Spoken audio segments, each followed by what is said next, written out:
الحمد لله وكفى وسلام على عباده الذين اصطفى أما بعد فأعوذ بالله من الشيطان الرجيم بسم الله الرحمن الرحيم وما أرسلناك إلا رحمة للعالمين صدق الله مولانا العظيم وقال تعالى في شأن حبيبه ومحبوبه ومعشوقه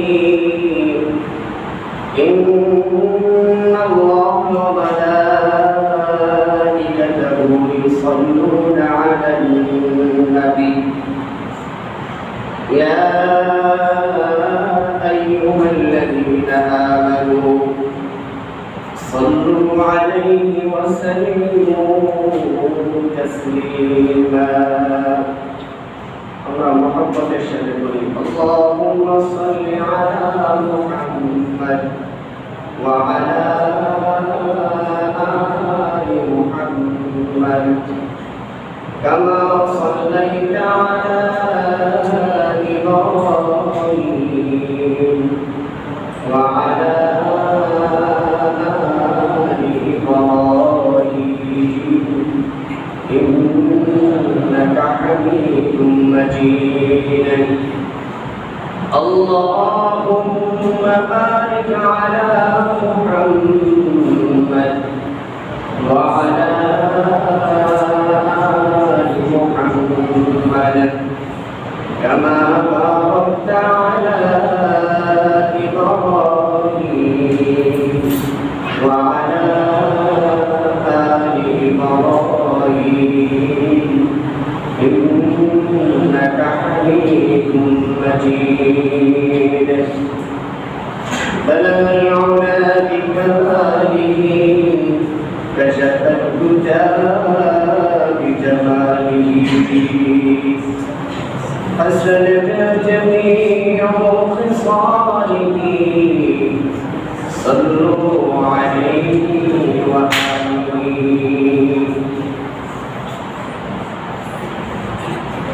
محترم মুআজ্জাজ সম্মানিত দুআর মুসল্লিয়ান কিরাম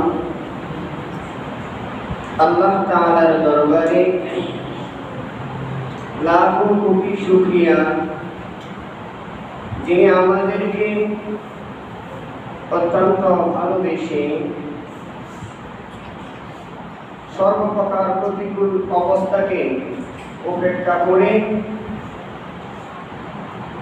আল্লাহ তাআলার শাহী ফরমান জুমার 2 রাকাত ফরজ নামাজ আদায়ের জন্য পৃথিবীর মধ্যে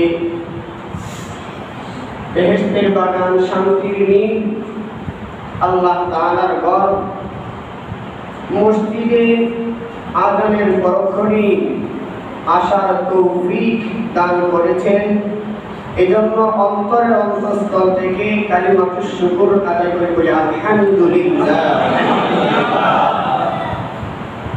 মুহতারাম হাজিরিন, আল্লাহ তাআলার অশেষ কৃপায় আমরা রবিউল আউয়াল মাসে প্রথম জুমায় আমাদের সৌভাগ্য হয়েছে প্রথম জুমায় অংশগ্রহণ করার। মাসটা চলতেছে কি মাস? রবিউল আউয়াল। রবিউল আউয়াল মাস আসলে সর্বত্রই সব জায়গায় নবীর আগমনের কথাটা মনে হয়েছে। রবিউল আউয়াল মাসে এই ধরাধামে সাইয়্যিদুল মুরসালিন জনাবে মুহাম্মদুর রাসূলুল্লাহ সাল্লাল্লাহু আলাইহি ওয়াসাল্লাম আগমন করেছিলেন এই পৃথিবীতে। তিনার আগমনে এই পৃথিবী থেকে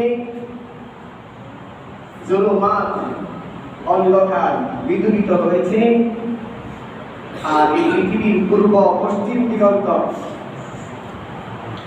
সূর্যের ন্যায় আলোতে জগমগ করেছে। সাইয়্যিদুল মুরসালিন জনাবে মুহাম্মদুর রাসূলুল্লাহ সাল্লাল্লাহু আলাইহি ওয়াসাল্লাম এই রবিউল আউয়াল মাসে জন্মগ্রহণ করেছেন। এই রবিউল আউয়াল মাসে কখন জন্মগ্রহণ করেছেন, তারিখটা কত, কোন তারিখে, এইটা কেউ 100 বার শিওর দিয়ে কেউ বলতে পারে না। কারণ তদানীন্তন সময়ে কেউ জানতো না যে পৃথিবীর সর্বশ্রেষ্ঠ মহামানব তিনি জন্ম গ্রহণ করবেন, তারিখটা লিখে রাখি। কেউ তো জানতো না, কেউ জানতো না কেউ। এখন তো আমরা সবাই শিক্ষিত, আমরা সবাই আমাদের বাচ্চারা যখন জন্মগ্রহণ করে, বাসায় হোক হসপিটালে হোক যেখানে হোক, সময়টা কয়টা বাজে ঘড়ির দিকে তাকাই, আর একটা কি সাথে সাথে লিখে রাখি। কিন্তু ওই সময় ছিল না। আরে ওইটা তো অনেক আগের কথা, প্রায় 1450 বছর আগের কথা। আমাদের সময়ই ধরেন না কয়জনের বাবা মা জন্ম তারিখ লিখে রাখছে, লিখে রাখছে নাকি সবাই? হয়তো শিক্ষিত সমাজ যারা, তারা তাদের সন্তানদের জন্ম তারিখ সময়টা সহকারে 12টা 10 মিনিটে এত সেকেন্ডে জন্মগ্রহণ করেছেন, এভাবে লিখে রাখেন। কিন্তু আমার নবী, আপনার নবী, বিশ্ব নবী, উম্মতের কান্ডারি সাইয়্যিদুল মুরসালিন সাল্লাল্লাহু আলাইহি ওয়াসাল্লাম দুনিয়াতে আগমন করেছেন। আর তিনি যে শেষ নবী হবেন তখনকার সময়ের মানুষ কেউ জানত না। এই কারণে কেউ জন্ম তারিখ লিখে রাখে না। জন্ম তারিখ যদি লিখে না রাখে, তাহলে 1 বছর 2 বছর যাওয়ার পরে কি আর কোন দিন হয়েছে এটা মনে থাকে? হ্যাঁ, মনে থাকে। তারপরেও ইতিহাস, যারা ইতিহাস লিখেছেন ঐতিহাসিকগণ নবীর জন্ম তারিখ হিসাব করে বের করেছেন। কেউ বলেছেন নবী রবিউল আউয়াল মাসের 8 তারিখে দুনিয়াতে আগমন করেছেন, কেউ বলেছেন নবী রবিউল আউয়াল মাসের 9 তারিখে আগমন করেছেন, আর কেউ বলেছেন রবিউল আউয়াল মাসের 12 তারিখে। কয়টা কথা হইল? 3টা কথা। জন্মেছেন কয়জন মানুষ? একজন মানুষ কয়বার জন্মগ্রহণ করে? হ্যাঁ, একবার, এর বেশি পারেনি। তাহলে তারিখ হলে একটা হবে।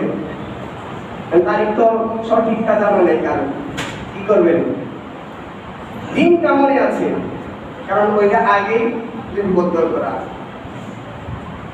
সব কিছুর মধ্যে দিনটা হলো সোমবার। দিনের মধ্যে কোনো পার্থক্য নাই, কোনো মতভেদ নাই যে না রবিবার বুধবার, এমন মতভেদ নাই। দিন ঠিক আছে, বা সোমবার দিন, সময়ও ঠিক আছে। সুবেহ সাদিকের অব্যাহতির পর, সুবেহ সাদিকের পরে সময়ও ঠিক আছে, এটা নিয়ে কোনো মতভেদ নাই। দিনের ব্যাপারে কোনো মতভেদ নাই, তারিখ নিয়ে মতভেদ। নবী মুহাম্মদুর রাসূলুল্লাহ সাল্লাল্লাহু আলাইহি ওয়াসাল্লামের জন্মের তারিখ মিশরের একজন জ্যোতিষী, তার নাম বালাহ। তিনি গণিত শাস্ত্রের হিসাবে গণিতের একটা রেখা হিসাব করে নবীর জন্ম তারিখ বের করেছেন 571 খ্রিস্টাব্দে। সোমবার দিন নবীর জন্ম হয়েছিল। এই সময় ইংরেজির তারিখ ছিল 20 এপ্রিল। কত তারিখ? 20 এপ্রিল। আর আরবি তারিখ ছিল তার ওই গাণিতিক হিসাবে, গণিতের সংখ্যা হিসাবে তিনি এভাবে বের করেছেন, ওই 570 খ্রিস্টাব্দে 20 এপ্রিলে রবিউল আউয়াল মাসের তারিখটা ছিল ওই সোমবারে 9 তারিখ। উনি এটা বের করেছেন। ওলামায়ে কেরামের মধ্যে মতভেদ আছে, এই জন্য তিনটা কথাই বলেন যে 8 তারিখ, 9 তারিখ, 12 তারিখ। পুরোটাকেই যে এটাই 12 তারিখই, এটা কেউ শক্তিশালীভাবে বলতে পারে না। কারণ যদি মিথ্যা হয়ে যায় তাহলে সমস্যা না, নবীর জন্ম, অন্য কারো বিষয় না। মিথ্যা হয়ে গেলে সমস্যা, তহমত দেওয়া হবে। নবী মুহাম্মদ রাসূলুল্লাহ সাল্লাল্লাহু আলাইহি সাল্লাম মনে করেন এই 3 তারিখের কোন এক তারিখে জন্ম নিয়েছে, রবিউল আউয়াল মাসে জন্ম নিয়েছে, সোমবারে জন্ম নিয়েছে এবং ফজর সুবহে সাদিকের পরে জন্ম নিয়েছে, কোনো মতভেদ নাই। সোমবারে সুবহে সাদিকের পর তিনি যে এসেছেন, তিনি যে শেষ নবী, কখন জানা গিয়েছে? তিনার জন্মের 40 বছর পর। এর আগে কেউ জানতে পেরেছে? এর আগে কেউ জানে না। কিছু আলামত, কিছু নিদর্শনাবলী যারা তাওরাতের আলেম ছিলেন, ঈসাই পণ্ডিত ছিলেন, পাদ্রী ছিলেন, তারা তাদের কিতাব থেকে জেনেছেন কিছু আলামত। এই আলামত থেকে কয়েকজন মানুষ নবীকে দেখে তিনি যে শেষ নবী এটা জানতে পেরেছিলেন। যেমন এক সফরে নবী সাল্লাল্লাহু আলাইহি সাল্লাম তার চাচার সাথে সিরিয়া যাচ্ছিলেন, তখন এক পাদ্রী তিনি দেখতেছেন একটা লোক চলতেছে, তার মাথার উপর মেঘে ছায়া দিচ্ছে, যেদিকে যায় সেদিকেই গাছ নত হয়ে তাকে সালাম দেয়। এই সব কিছু দেখে তিনি ওই সফর সঙ্গী যারা ছিল তাদেরকে লক্ষ্য করলেন। লক্ষ্য করে গিয়ে দেখলেন যে একটা জায়গায় তিনারা বিশ্রাম নিয়েছে, তাদের যাত্রাকে বিরতি দিয়েছে। তখন তিনি ওই সফর সঙ্গীদের কাছে গেলেন, গিয়ে জিজ্ঞাসা করেন কোন ছেলেটা কে? তখন নবীজি চাচা বলছিলেন সে হলো আমার ভাতিজা। আপনি তিনি আপনার ভাতিজা হয়, আপনার কাছে আমার একটা অনুরোধ, তাকে আপনি সিরিয়ায় যাবেন না, তাকে এখান থেকেই বাড়িতে পাঠিয়ে দেন। কারণ সিরিয়ায় যদি যান তাহলে তার অনেক শত্রু হয়ে যাবে। কারণ তার মধ্যে আমি কিছু জিনিস দেখতে পেরেছি, শেষ নবীর আলামত তার মধ্যে আমি দেখতে পেরেছি। যদি ইহুদি আলেমরা তাকে চিনে ফেলে তাহলে তাকে মেরে ফেলবে। ইহুদিরা যদি তাকে চিনতে পারে তাহলে মেরে ফেলবে। কেন? হিংসার কারণে। হিংসার কারণে তারা চেয়েছিল শেষ নবী হবে আমাদের থেকে, খ্রিস্টানরা চেয়েছিল শেষ নবী হবে আমাদের থেকে। এখন দুই দলের কারো থেকে হইল না, এখন হিংসা চলে না। হ্যাঁ, আরে বর্তমান সময়ে এরকম হয় না, মেম্বার পদপ্রার্থী এই বংশের একজন দাঁড়াইছে, ওই বংশের একজন দাঁড়াইছে, একেও হয়ে গেল, ওই বংশের লোক ভোট দেয় না, আছে না? ঠিক এরকম হিংসা মেরে ফেলবে। এই জন্য ওই পাত্রী বলেছিলেন আপনি আপনার বাতিটাকে বাড়িতে পাঠিয়ে দেন। নবীজির চাচা তিনিও বই পেয়ে গিয়েছিলেন, পাত্রীর কথা শুনে এখান থেকেই বাড়িতে পাঠিয়ে দিয়েছিলেন। যাই হোক, নবী আলামত দেখে সবাই কিন্তু জানতো না যে তিনি শেষ নবী, কারণ সবাই তো আলামত বুঝে না। যারা তাওরাতের আলিম ছিল বা পূর্ববর্তী কিতাবের আলিম ছিল, পূর্ববর্তী সকল কিতাবের মধ্যে নবীর গুণাগুণ, নবী কেমন হবে, কোন বংশ থেকে হবে, নবীর স্বভাব কেমন হবে, তার চেহারা কেমন হবে, সব গুণাগুণ বর্ণনা ছিল। আর সবাই কি আলেম হয় নাকি? সবাই আলেম হয়? মনে করেন এখানে যারা আছে সবাই কি আলেম? সবাই আলেম না। তাহলে সবাই আলেম না হলে তো জানবে না, জানতে পারে না।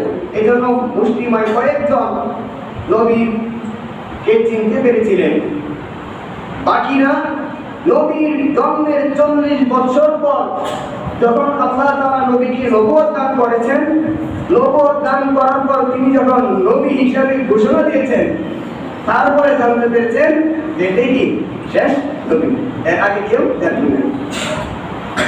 সম্মানিত উপস্থিতি,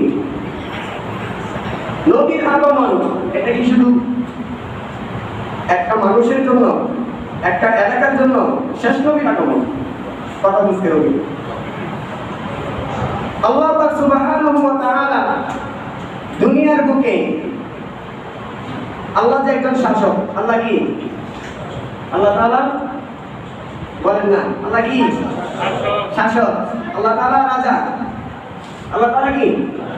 আহকামুল হাকিমিন, রাজাদেরও রাজা, তিনি শাসকদেরও শাসক। দুনিয়ার মধ্যে শাসকদের একটা রীতি আছে কি? কোন একজন বাদশাহ আর প্রজাদের কাছে তিনার কোনো বিধিবিধান, তিনার কোনো রীতিনীতি, তিনার কোনো ফরমান যদি পাঠাইতে চায়, তাহলে রাজা কি নিজে যায় নাকি দূত মাধ্যম, লোক মাধ্যমে মার হতে পাঠায়? লোক মাধ্যমে পাঠায়। তিনি সরাসরি কোনো ফরমান জনগণের কাছে, প্রজাদের কাছে নিয়ে যান। দুনিয়ার অবস্থা যদি এটা হয়, তাহলে আহকামুল হাকিমিন তিনার অবস্থা কি? তিনিও এরকমই তিনার বিধিবিধান, তিনার রীতিনীতি দুনিয়ার মানুষের কাছে পাঠানোর জন্য আল্লাহ পাক সুবহানাহু ওয়া তাআলা কিছু রাসূল পাঠিয়েছেন, বার্তাবাহক পাঠিয়েছেন, পয়গম্বর পাঠিয়েছেন। সর্বপ্রথম পয়গম্বর আমাদের আদি পিতা হযরত আদম আলাইহিস সালাম, তিনার থেকে শুরু করে সাইয়্যিদুল মুরসালিন, খাতামুন নবিয়্যিন পর্যন্ত যতগুলি রাসূল এবং নবী এসেছেন, তাদের সংখ্যা আপনারা অনেকেই জানেন। কত সংখ্যা? 1,24,000, মতান্তরে 2,24,000। এইরকম নবী দুনিয়াতে আগমন করেছেন আল্লাহ তাআলার পয়গাম নিয়ে। কিন্তু রাসূল আগমন করেছেন 313 জন। কয়জন? 313 জন রাসূল দুনিয়াতে আগমন করেছেন। আর একটা মতান্তরে আছে 315 জন। কয়জন? 300। নবী রাসূল এর মধ্যে পার্থক্য কি? নবী বলা হয়, আগে বলি রাসূল বলা হয় যাকে নতুন কিতাব, নতুন শরীয়ত দিয়ে আল্লাহ তাআলা কোনো একটা গোষ্ঠী বা কোনো একটা এলাকার মধ্যে প্রেরণ করেন, তাকে বলা হয় রাসূল।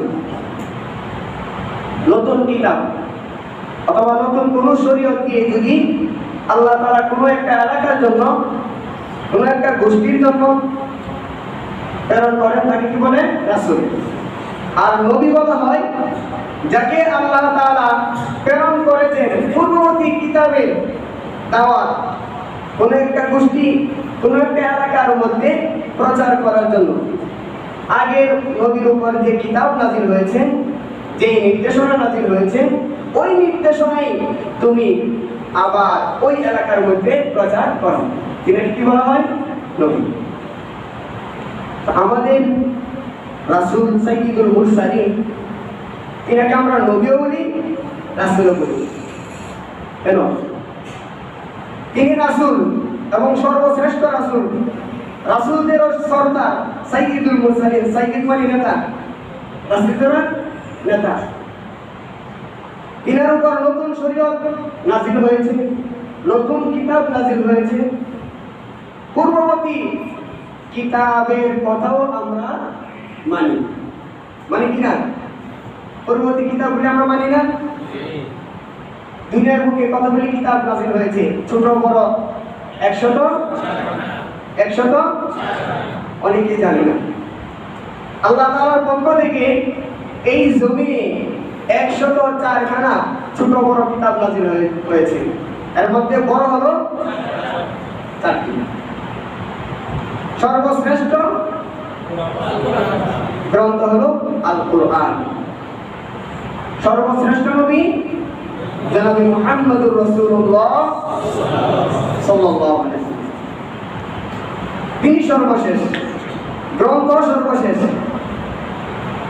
নবীদের, পয়গম্বরদের পৃথিবীতে আগমনের দরজাও শেষ, খতম করা হয়েছে, সিল মেরে দেওয়া হয়েছে নবী মুহাম্মদের উপর যে তুমি আমার পক্ষ থেকে বার্তাবাহক হিসেবে তুমি শেষ, এরপরে আর কোনো বার্তাবাহক আমার পক্ষ থেকে আর যাবে না। নবী মুহাম্মদুর রাসূলুল্লাহ সাল্লাল্লাহু আলাইহি সাল্লাম যখন দুনিয়াতে আগমন করেছেন, এ সময় আমরা কোনো নবী ছিল দুনিয়াতে? ছিল না। আপনার কোনো ভয় পান মনে হয় নাকি জানেন না কোনটা আল্লাহই জানেন। নবী মুহাম্মদ যখন দুনিয়াতে আগমন করেছেন তখন অন্য কোনো নবী দুনিয়াতে ছিল না। পূর্ববর্তী যত কিতাব ছিল ওই কিতাবে আমল দুনিয়াতে ছিল না। কারণ যদি পূর্ববর্তী কিতাবের আমল দুনিয়াতে থাকতো তাহলে নবী মুহাম্মদ মুস্তাফা সাল্লাল্লাহু আলাইহি ওয়াসাল্লামের আগমন তখনও হইতো না। যখন একটা জিনিস অযোগ্য হয়ে যায় তখন আরেকটা জিনিসের প্রয়োজন হয়, কিন্তু যোগ্য জিনিস থাকতে ওই যোগ্য ব্যক্তিকে কেউ সরাইতে পারে না।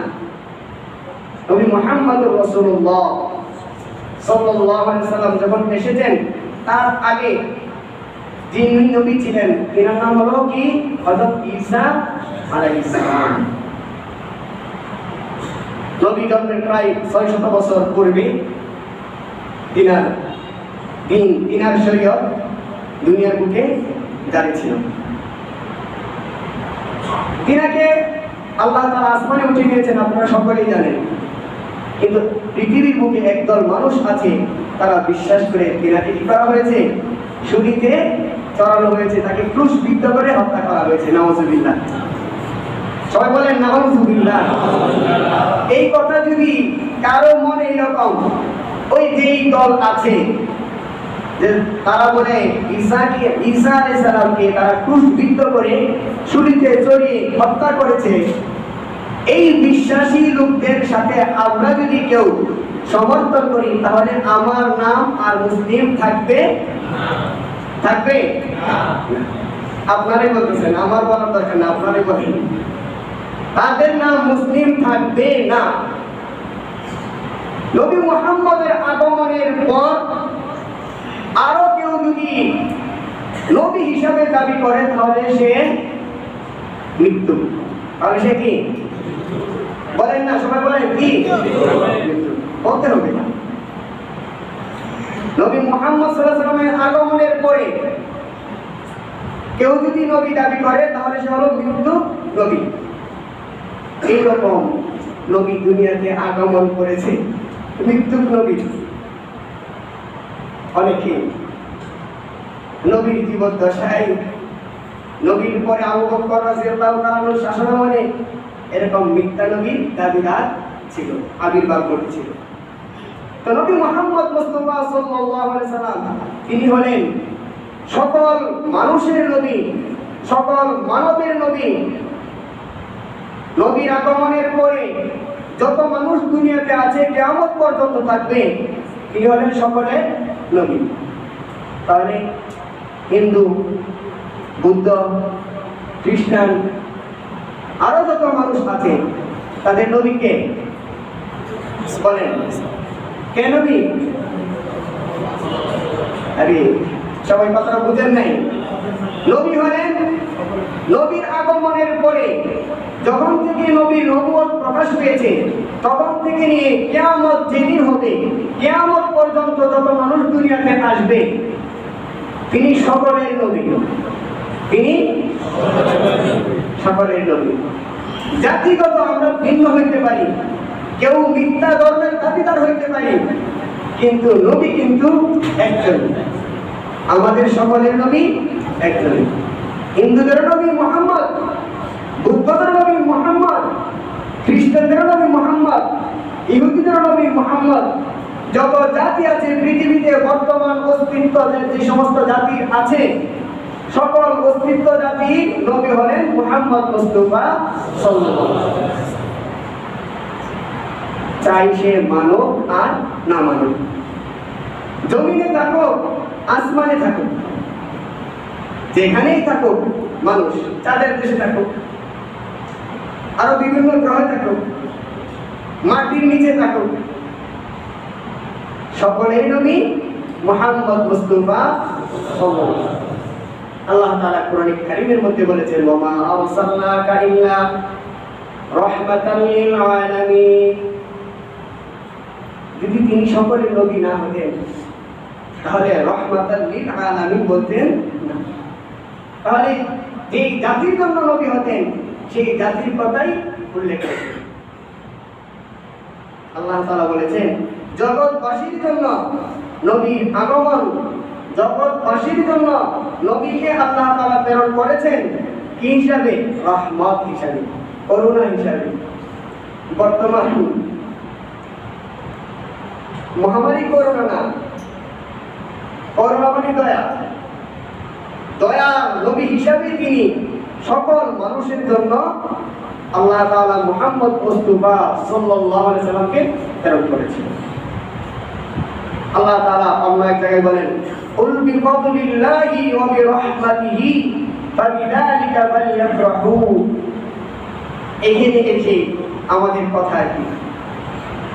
নবী দুনিয়াতে আগমন করেছেন, এই আগমন উপলক্ষে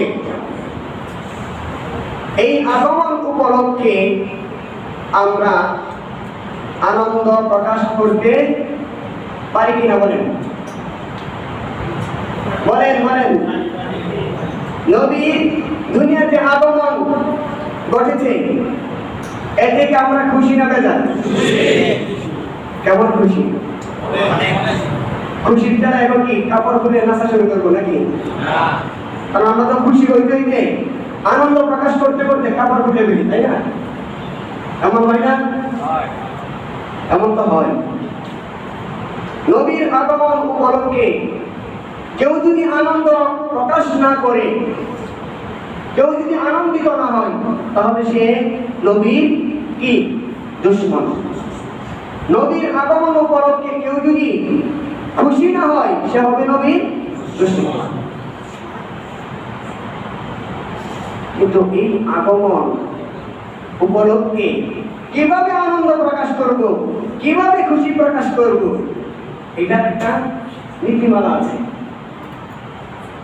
বর্তমান সময়ে আমরা যে জিনিসটা নবীকে নিয়ে বেশি অতিরঞ্জিত করি, সেটা হচ্ছে আমরা বলি কি ঈদে মিলাদুন নবী। ঈদ হচ্ছে খুশি, মিলাদুন নবী মানে নবীর জন্মদিন। নবীর জন্মদিন উপলক্ষে আমরা খুব খুশি। কিভাবে আসলো? জন্মদিন পালন করা শরীয়তে জায়েজ আছে কিনা? আমি যদি মুসলমান হই, আমি যদি নবীর মুহাম্মদুর রাসূলুল্লাহ সাল্লাল্লাহু আলাইহি ওয়াসাল্লামকে ভালোবাসি, নবীর যদি উম্মত হিসেবে আমি দাবি করি, আমি যদি মুসলিম হিসেবে দাবি করি, নবীকে যদি ভালোবাসি, তাহলে নবীর আদর্শকে আমার ভালোবাসতে হবে, নবীর মতকে আমার অনুসরণ করতে হবে, নবীর মতকে আমার অনুসরণ করতে হবে। নবী যা করেছেন তাকে আমি ফলো করব, নবী যাহা করতে নিষেধ করেছেন তা থেকে আমি বিরত থাকবো। তাহলে হবে নবী ভালোবাসা, নবীর প্রতি আমার ইশক আছে, তখন আমি হব ইশকে রাসূল। তো মিলাদুন নবী এটা কখন এসেছে, কখন থেকে শুরু হয়েছে? মিলাদুন নবী কি জায়েজ আছে কিনা, বিশাল আলোচনা। নবীর জন্মতে আমরা খুশি, এতে বেজার নয়। কিন্তু এই খুশি পালন করার মাধ্যম হলো নবীর যত সুন্নত আছে, নবী যাহা কিছু বলে গিয়েছেন তাহাকে আমরা পরিপূর্ণরূপে পালন করব, তাহলে হবে নবীর প্রতি খুশি। নবী যাহা কিছু করতে নিষেধ করেছেন তাহা থেকে যদি বিরত থাকি তাহলে হবে নবীর প্রতি খুশি, নবীর আগমন উপলক্ষে আমরা খুশি। কিন্তু নবী যা করতে নিষেধ করেছেন, নবী যাহা পছন্দ করতেন না তাহা যদি আমরা করি তাহলে নবীর আগমনে আমরা খুশি হইতে পারব না।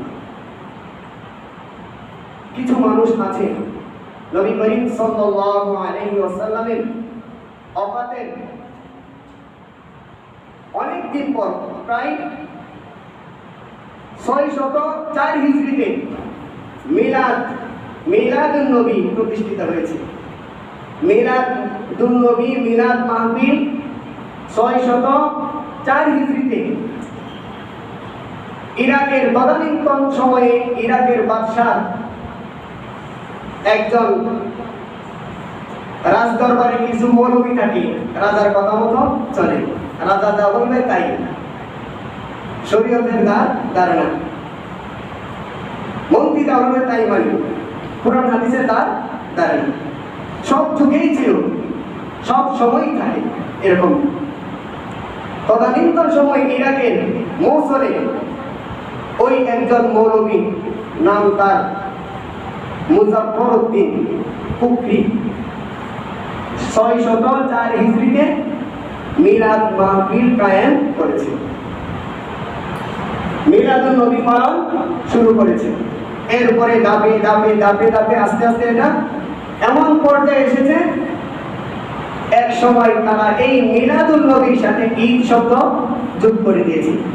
এখন হয়ে গেছে কি ঈদে মিলাদুন নবী। ঈদে মিলাদুন নবী বা মিলাদুন নবী পালন যদি জায়েজ হইল তাহলে 604 হিজরি, মাঝখানে 604 হিজরি বছর পর্যন্ত কেন বন্ধ ছিল?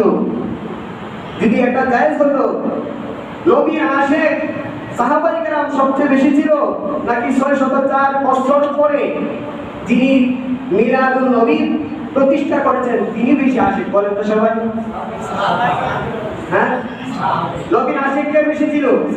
সাহাবায়ে কেরাম। সাহাবায়ে কেরামের পরে তার নবীর আশিক কে বেশি ছিল? তাবেঈ। তাবেঈর পরে নবীর আশিক কে বেশি ছিল? তাবেঈ। তারপরে কে বেশি ছিল? আইম্মায়ে মুজতাহিদিনগণ।